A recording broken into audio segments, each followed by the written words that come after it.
Good afternoon. My name is Jeff Rees. I am the lead robot inspector for the Peachtree District. I also inspect at Champs as a divisional lead occasionally. I've been doing this for 22 years now. And so today I want to share some thoughts on bumpers. Bumpers are one of the biggest issues we as inspectors have to deal with with your teams. But hopefully with the process of this, we can answer some of the kind of questions. Now, I want to make it clear that this whole discussion today is based upon the robot rules as written for 2025 and the collective experience of inspectors at our competition events. I don't expect to see any significant change for 2026, but I don't see the rules any sooner than you do. So just be aware that some of the things we say here today may change, may get revised, and you need to take a very close look at the season's game manual and the bumper requirements when it's released in January 2026. Okay, those of you who are involved in FIRST for a while know that we made a lot of changes in bumper rules last year. Between the advent of an almost universal usage of swerve drive and the much more powerful motors that teams now have access to, we're seeing a lot more damage both to the field and to robots through the interaction of machines hitting each other.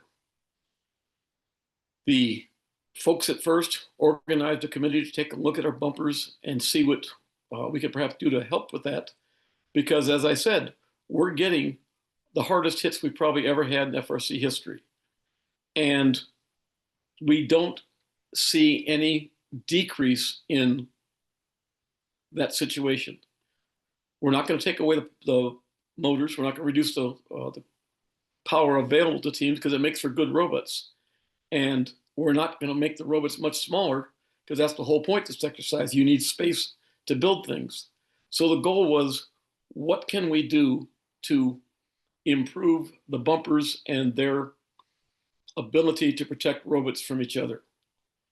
The other issue is, over the years, the rules had evolved, become rather prescriptive. You will do it this way and only this way. And that ended up with a challenge for the inspectors sometimes because teams didn't always follow the rules exactly. And our goal is not to ever restrict a team. The inspector's crew's job is to get robots on the field. So we're going to talk a little bit about what has changed and some of the things that haven't changed. If you have questions as I'm going through this, please feel free to throw them in the chat.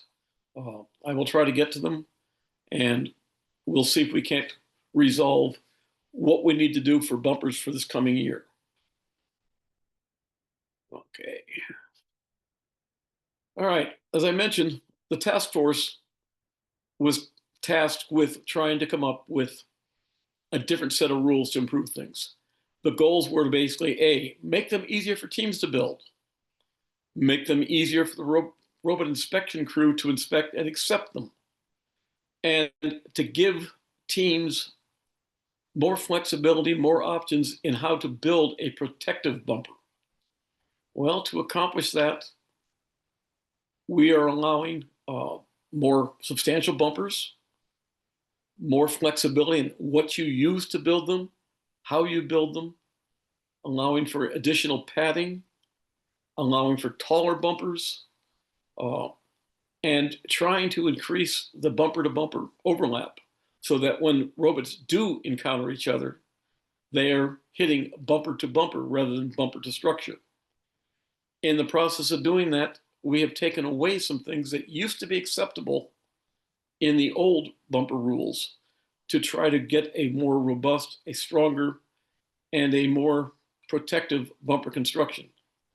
The result of all of that was some new rules. Well, I mentioned we want to make them easier to inspect and to build.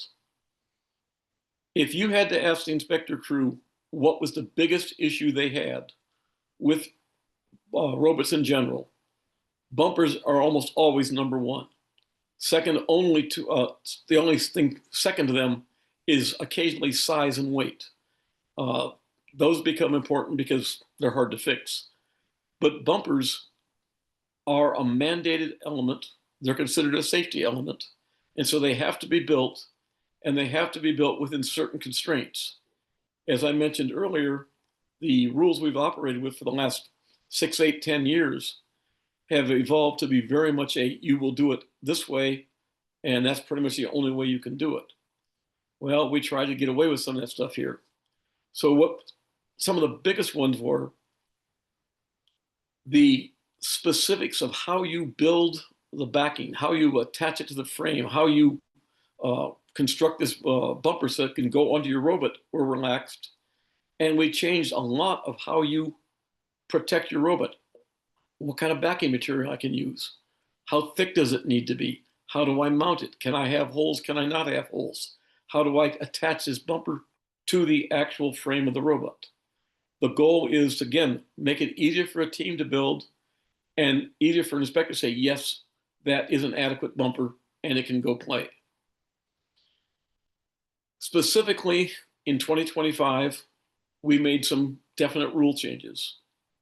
These are expected to continue for the 2026 season.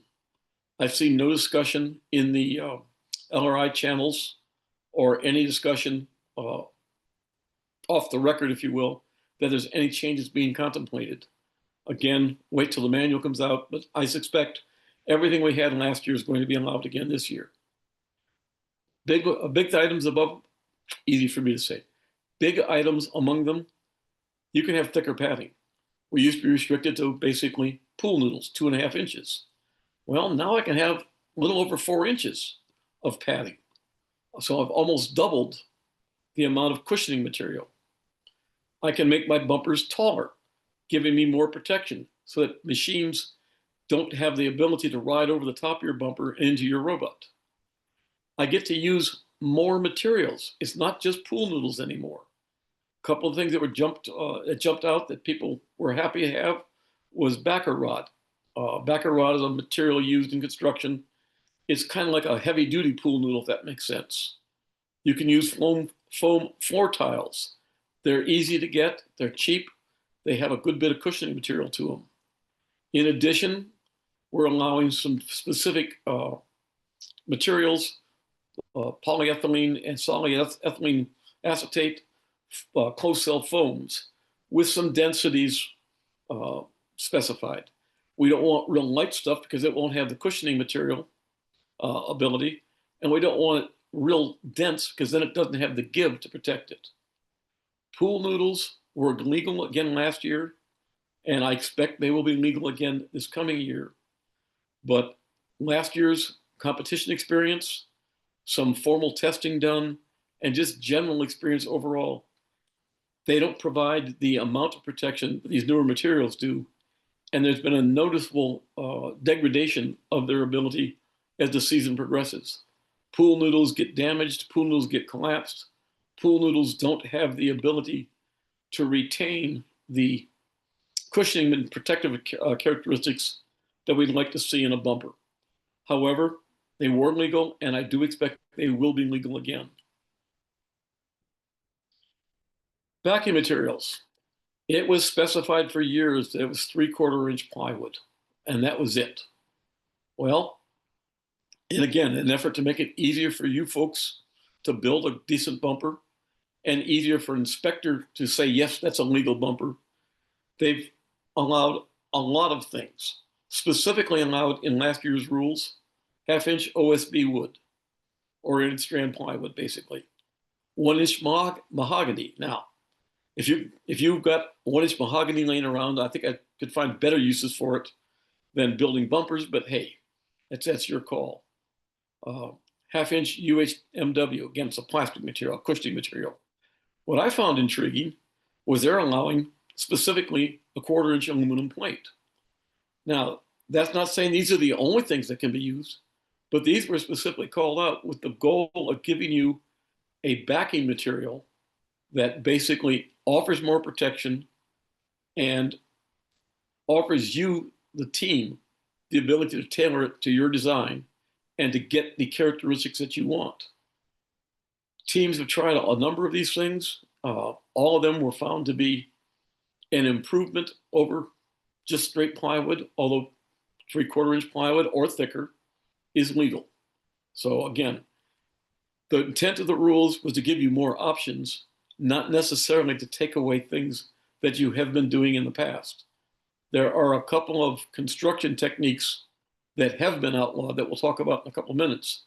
But in general, we're trying to give the team more options, more flexibility, and more ability to tailor their bumpers to what they want their robot to do. One of the biggest challenges we found on the inspection side, and you as teams found, was you had to meet certain dimensional requirements under the old rules. And it was difficult to A, do it, and B, difficult for inspectors to say that, yes, you have done it. So they've been relaxed considerably. The other big change, while bumpers generally, the bumper limit in the past has been 15 pounds. Generally, teams had no problem meeting that. But if we try to build a stronger, more robust, more impact-resistant bumper, that can be difficult to do in that 15-pound limit. So the rule was changed to not have a bumper weight limit, but to include the bumper assemblies in a maximum robot limit. Meaning, essentially, if you build a light robot, you can have heavy bumpers. If you build it light enough, you can have very heavy bumpers. A couple other things to make it a little simpler. The gaps between segments. It used to be you had to have no more than 1/2 inch. Well, 1/2 inch with a cushioning material can be a little bit tight, trying to fight a bumper on and off of a robot in the time frame to make a quick change when your alliance color changes. It was difficult for teams, so they've allowed now up to 1.5 inch gap. You now have a bigger space, the goal being making it easier for you to build those things and to get them on and off your robot. We increased the hard parts limit from 1 inch to 1.5 inch, meaning that basically you don't be quite so tight on building your backing. I mentioned the heavier bumpers. Bumpers no longer have any sort of a weight limit. The total robot as it's ready to go to the field still has a weight limit, but that can be composed of the robot itself, excuse me, and whatever bumpers you choose to use. Excuse me. We did talk about more flexibility in backing materials, and you have a few more options in how you mount these, because now the bumper construction isn't specified the way it used to be. Okay, a couple of things that we're going to talk about here. Easier to inspect, and hopefully easier for you to build, and definitely, hopefully, increasing the robustness of your bumpers. You can now overlap your bumpers. Let me rephrase this. Your bumpers between robots now overlap in a bumper zone that's between 2.5 inches and 5.5 inches tall. So essentially, you've got 3 inches in which your bumpers have to overlap. The goal being that if I slam into you, I'm hitting your bumper and not your robot structure. We have disallowed weaker corner construction. You can no longer miter your backing. In the past, especially when people built segmented robots, segmented bumpers, they would miter the corners to attach them. And we found over the years that bumpers with mitered corners interact with robots on that corner, that mitered joint tended to fail. You can no longer wrap your padding around a corner. What we have found is that when you do that, no matter how careful you are, that backing material, particularly when it was pool noodles, tended to get stretched, it tended to get compressed, you didn't have the resiliency, and you didn't have the cushioning effect that we wanted. So what we're asking teams to do nowadays is in the top 2 pictures, either overlap your padding.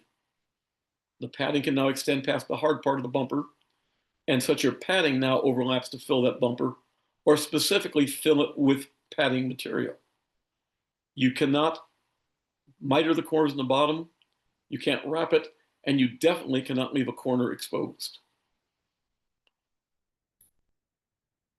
I'm going to drop back here a minute for the general robot rules, because a couple of these do have some bearing on our bumpers.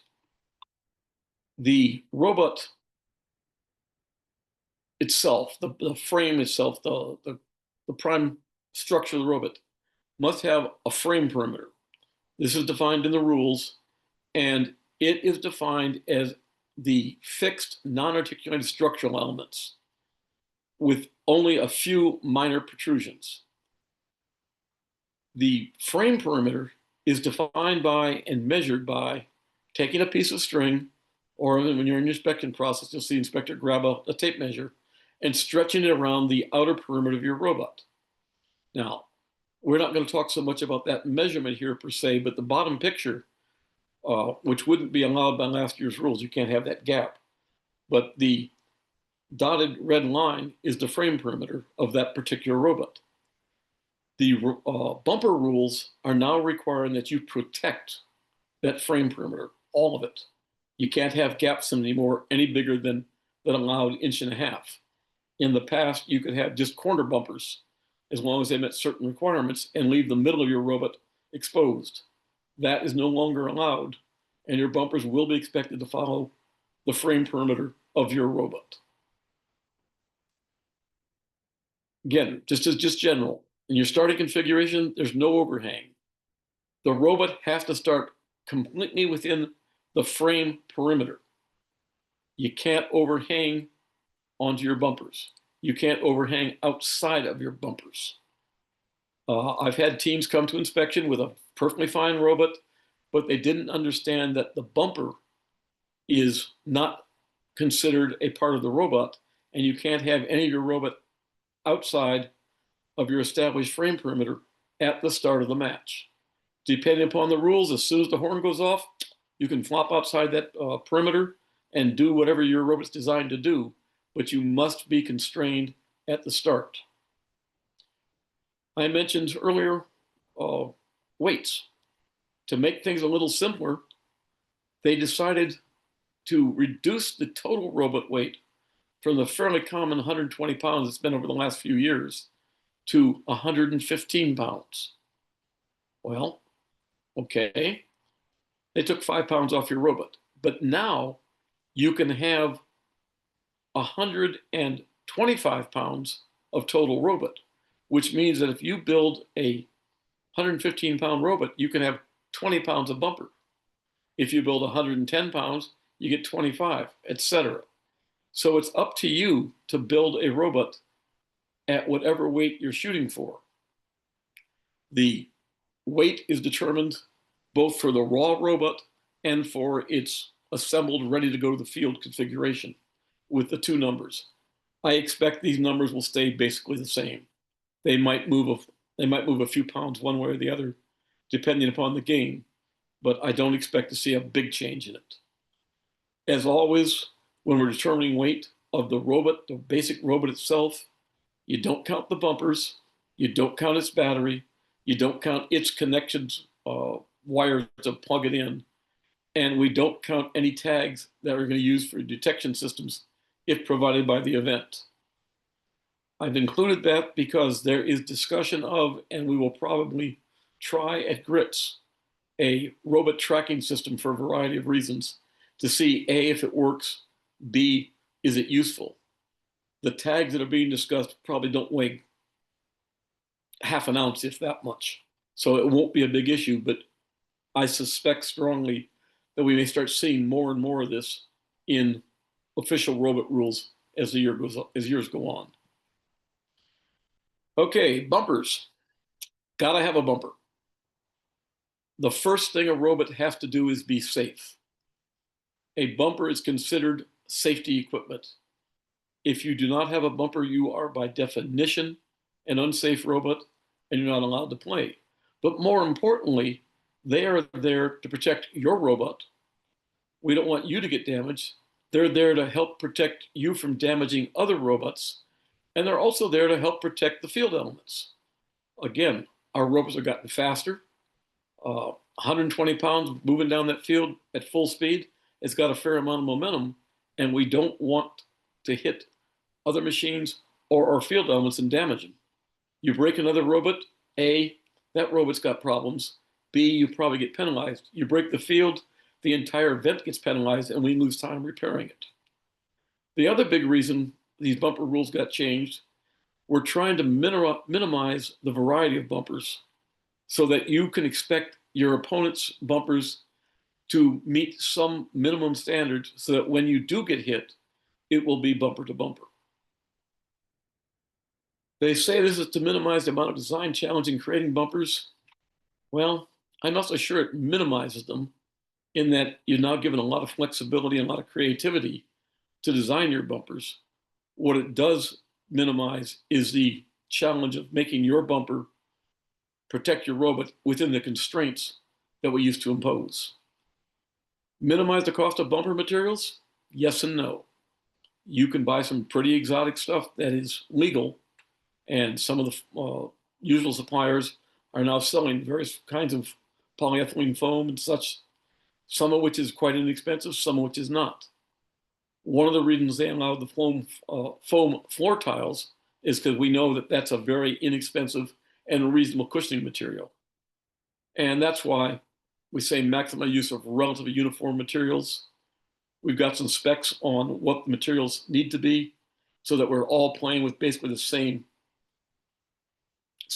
deck of cards.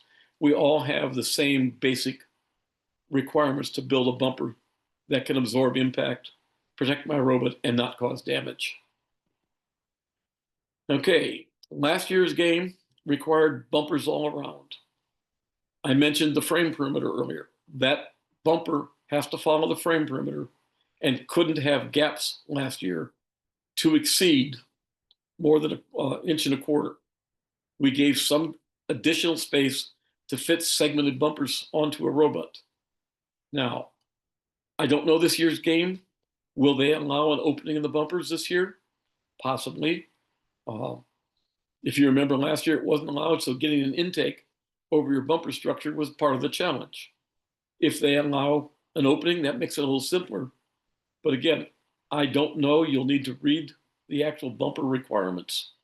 Just understand that the bumpers essentially follow the frame perimeter, and at present, the only gap that's allowed is anything inch and a quarter or smaller to allow your segments to fit on your robot. The rules that come out in January could change that, so pay attention and design accordingly. Okay, I said we relaxed the design restraints on bumpers, and we did to an extent. But essentially, the bumpers now must be built according to a new standard. There are two things the bumper has to have. First is the substance we're calling padding. It's the cushioning material. It's the material that's designed to take the impact, absorb it, and spread it out so we don't do damage. This padding must be a minimum of 2¼ inches thick, and it must be at least 4½ inches tall. It can be a solid block, it can be sheets, it can be stacked materials, it can be several layers to build up to this. It can be however you want to construct it. A number of teams have tried putting a variety of materials in so they get a kind of a crush zone, if you will.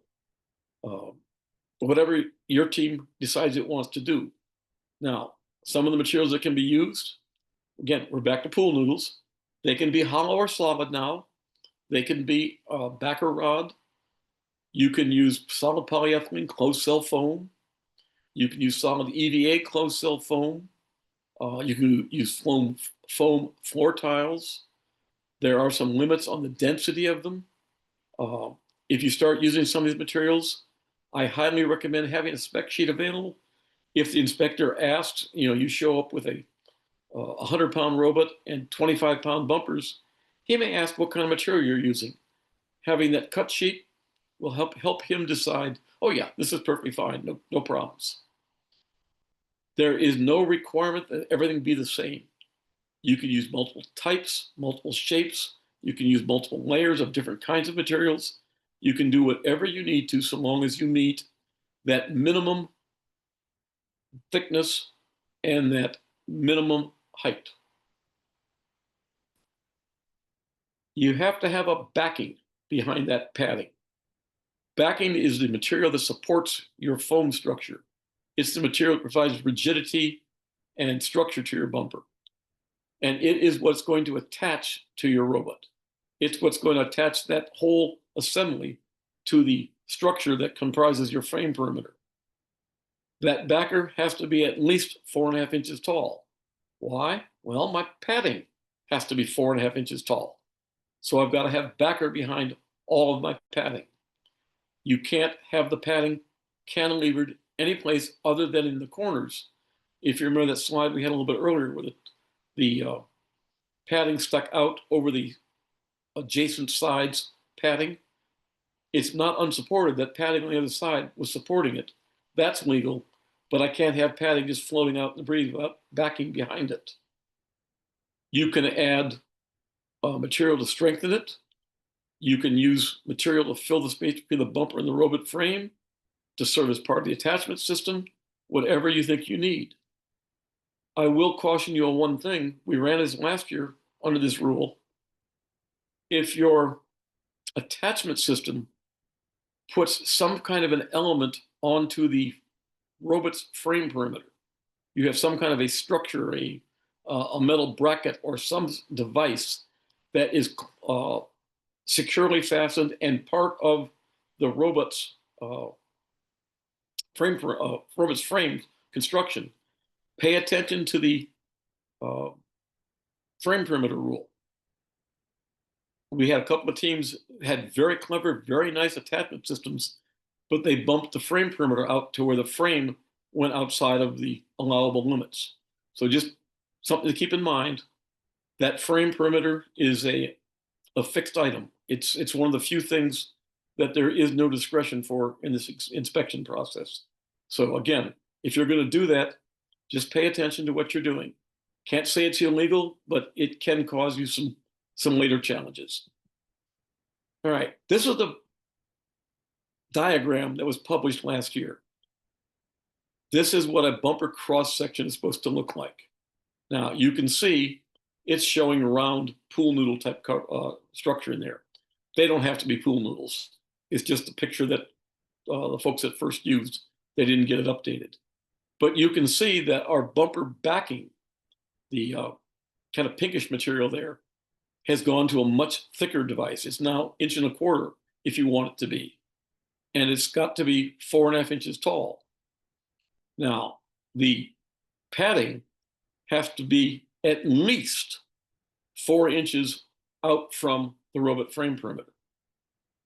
It's got to be a minimum of 2 inches of padding, and it can be whatever you choose to put in there, but it's got to extend out at least 4 inches from the robot's frame perimeter. Your backing is attached to the frame perimeter. Your padding is attached to your backer. Here's some examples of how the padding goes together. The two on the left are perfectly acceptable. In the far left-hand one, the padding and the backing are the same size. It's not cantilevered, it's fully supported. The next one, the padding is smaller than the backing. The backing has to be at least at 4 inches tall, but in this case, the backing might be 5, 6 inches tall, but the padding is fully supported, completely legal. The next two, you'll see some of the padding is not supported by the backing. In one, it overhangs the top, and the other overhangs in both places. I now have padding that is, for lack of better terms, cantilevered and not supported, not providing the protection we want. So while you can make your bumper backing taller than your actual bumper padding, you can't make the padding taller than the backing. Does that make sense? Again, we're trying to make sure that when you have a robot-to-robot interaction, you're getting padding to padding and you're absorbing the impact in a material that's designed to absorb it and supported to do so. Okay, bumper construction. Again, this is pretty much the way we've been doing it for years. You've got to have a fabric cover over everything we talked about. That fabric covers all outward, upward, and downward facing. Essentially, it covers the bumper, the bumper construction covers the padding, the backing, and it wraps to the back side of the backing. We don't want any of that padding exposed to interaction with the field or other robots because we don't want it to get damaged. We don't want it to be torn off your bumpers. You have to be able to attach this bumper to your robot. Now, the rules say a rigid fastening system to form a tight, robust connection. They don't go any further than that. But what you want is something on that, in that structure, that when it goes on the robot is not likely to get torn off, not likely to get knocked loose, not likely to get damaged, not likely to take forever to get on and off the robot. The rules say you have to be able to change those bumpers within a 5-minute period. You can use tools, but it's got to be within a 5-minute period. So depending upon how you attach it, you need to think about how am I going to get this thing on my robot, get it off the robot. And again, I mentioned earlier, if you put a nice firm attachment device on the robot's perimeter, just make sure that it's within the constraints of the frame perimeter rules. The bumpers can't extend more than 4 inches from the robot perimeter. They're trying not to have this huge bumper out there, which causes problems potentially. And you may not want it because of a thick bumper prevents you from getting up to field elements, as you may need to with the with the gameplay and interacting with the field elements. Bumpers must be soft. You can't put a material on that doesn't have a cushioning effect. It has to have some ability to absorb an impact, to deform, and then to recover from that.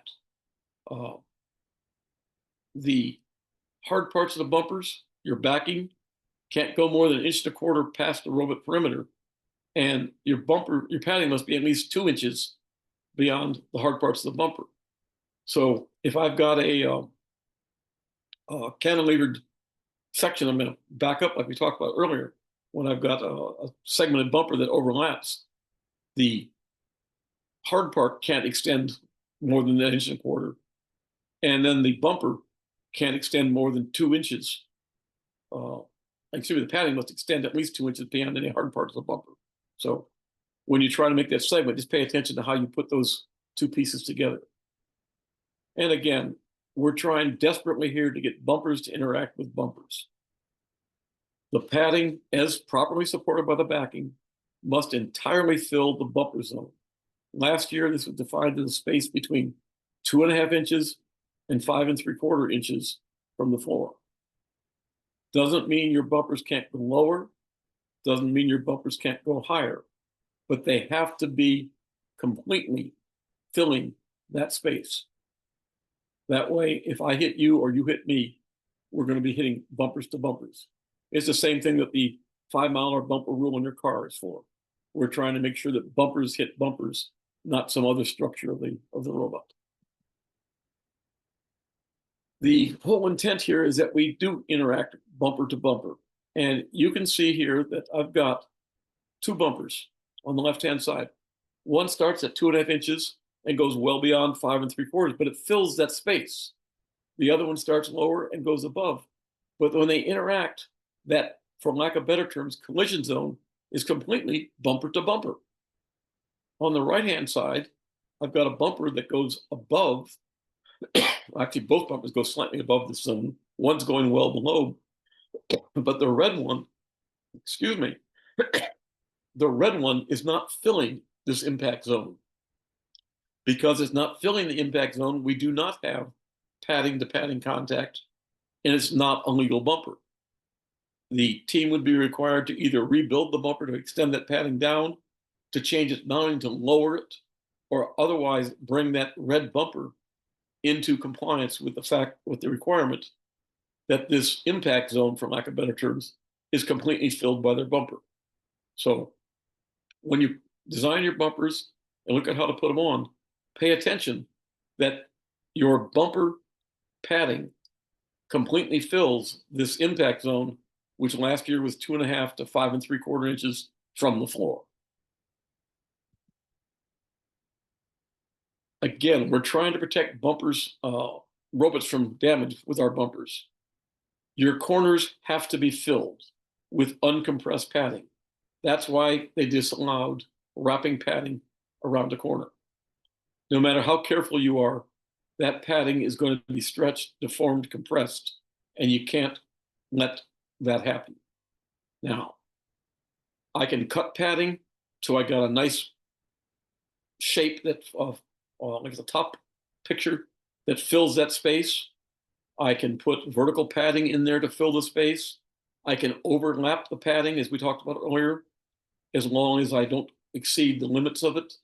And I can miter the padding to make the joint, but I cannot miter the supporting material.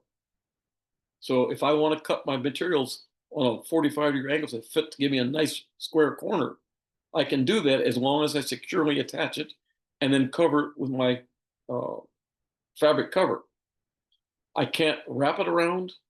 I can't leave an uncompressed, unprotected corner, and I definitely cannot have two separate segments that are mitered together to form that corner. That has been legal for years, but again, we have found through experience that those mitered segments, A, can be separated quite easily, and B, do not provide the protection that we're trying to achieve for getting robot-to-robot interaction not to damage our machines. So I can miter the padding, I can't miter the backing, I can't wrap it, and I can't leave it empty. Weight limit with bumpers. Again, no specific weight for bumpers. I apologize, I did say 125 pounds before. It's 135 pounds, which means that if my robot weighs 115 pounds, I've got 20 pounds of bumpers I can put on it. We don't care how much your robot weighs as long as it doesn't exceed its allowable weight. We do care that the entire assembly cannot exceed its allowable weight, 135 pounds from last year. Bumpers shouldn't move. Your bumper should be attached in such a fashion that it doesn't move. It cannot be articulated, and it shouldn't be loose enough to move within respect of its own robot perimeter. Now, if it gets knocked hard enough, yes, it may move, but you can't design it to move. You need to think about your design and your attachment to keep the bumper in place so that we maintain bumper to bumper. Bumpers must come off. Again, you got to be able to get them off to change them within 5 minutes by no more than 2 people. Now, you can use reversible bumpers. They have relaxed the rules on those somewhat to where you don't have to be completely red or completely blue as long as it's predominantly and unambiguously one color or the other. But if you do use reversible bumpers, be very sure that they stay in place. Again, impact between robots and bumper covers can come loose, and now what color are you? It's usually fairly obvious, but if it's at all ambiguous to the field crew, they can stop you. So just a word of warning, pay attention to it. Try to make sure that any bumper cover, any reversible bumper you use is secure and can't be easily dislodged. As far as the bumpers coming off, the picture here shows a bumper attachment, just a bracket that is safety pinned in. It works very well. A number of those down the length of your frame and your bumper, and it attaches, it comes off quickly, easily.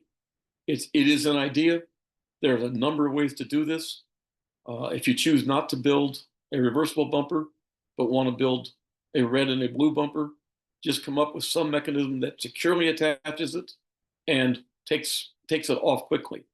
What you can't see in the picture there is that bumper attachment is a C channel. It's attaching top and bottom, so that bumper is securely attached. A bracket that only attaches at the top, the proper impact, that bumper will lift and perhaps bend and or break that bracket. And if your bumper falls off, once again, instantly you become an unsafe robot, and it's up to the field crew's discretion. You may be e-stopped. You got to indicate your alliance, got to be red or blue.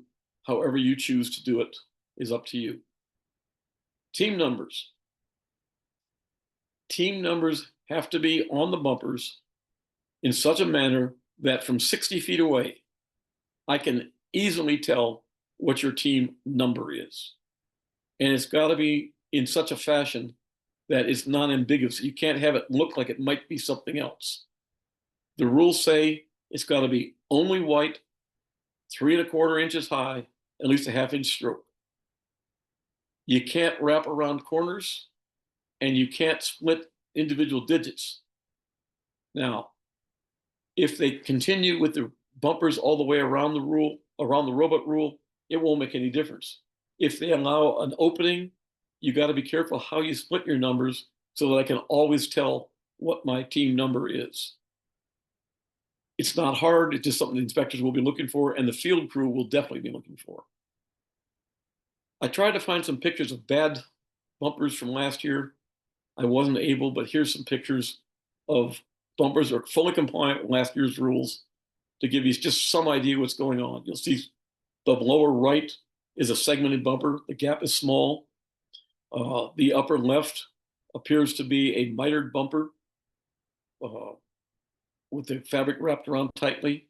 The upper right appears to be a one-piece bumper with overlaps in the front. I can't tell about the 2 blue bumpers. The picture just isn't clear enough. But the okay, 10 minutes. All right, sir. I'm almost done anyway. Now that you know how to make the bumpers, that will pass without any real issues. I'm hoping that you will pay attention to this and take a good long look at the bumper rules so that you'll be ready to rebuild. And I'll see you at the events, and I won't have any problems with getting your bumpers approved and getting you on the field. Now, I mentioned earlier, you need to look at the robot rules, but here are some resources that may be of use to you. FIRST puts out a bumper guide. It was updated from last year. This is the official FIRST guidance on how to build a bumper. It's really hard to beat the actual horse's mouth. If you pay attention to this, they will tell you how to do it, and you won't have any problems. The second one is not updated for the new rules, or at least it wasn't when I checked it, but it's still a very good guide on basic bumper building. You'll have to pay attention to what the rules require this year as opposed to what this guide says, but it's a good starting point for here's how to build a bumper. Anybody got any questions?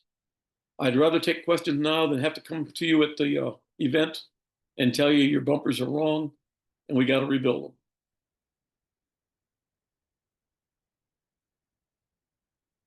No questions? That means I'm going to have no bumper issues at grits or next year's events, correct? Everybody nods their heads. Yes, yes, okay. Oh, what we got? Can bumpers be used to push away other bots? Well, the bumper does not preclude you from interacting with another robot. There are rules for how much pushing you can do, how much interaction you can be, but your bumper, as long as it does not damage another robot, it's there to allow you to make contact and influence that robot, to push it without damaging it. So yes, your bumpers can be used to push other robots. Any other questions? That was a good one. If you are planning that as part of your strategy, pay attention to the game rules. The inspection crew puts a robot on the field that can play the game legally. What you do with it on the field is a different question. And that's the referees and the field crews call. And there is a session on that somewhere here today. Any other questions? Okay. Well, I thank you for your attention. I look forward to seeing you at the events. And because we are so flexible in what you can do, I'm quite interested in seeing what you guys come up with for bumpers. So feel free to be creative. Just be prepared to document anything you do that's too exotic so we can all share the experience. And yep, that's a good bumper. I will see you at the events. Thank you. Oh, one more question? Yeah, go ahead.